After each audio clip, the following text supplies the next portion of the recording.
ఇది 2019లో జరిగింది.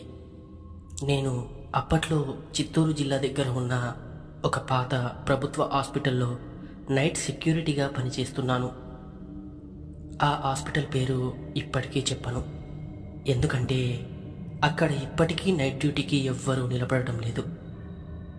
నా డ్యూటీ టైం రాత్రి 10 నుంచి ఉదయం 6 వరకు.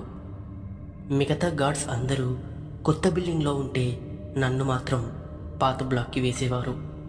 కారణం సింపుల్, అక్కడ ఎవ్వరూ ఉండరు కాబట్టి. కాపలా తేలిక, అది అబద్ధం. మొదటి వింత, మొదటి వారం ఏమీ జరగలేదు.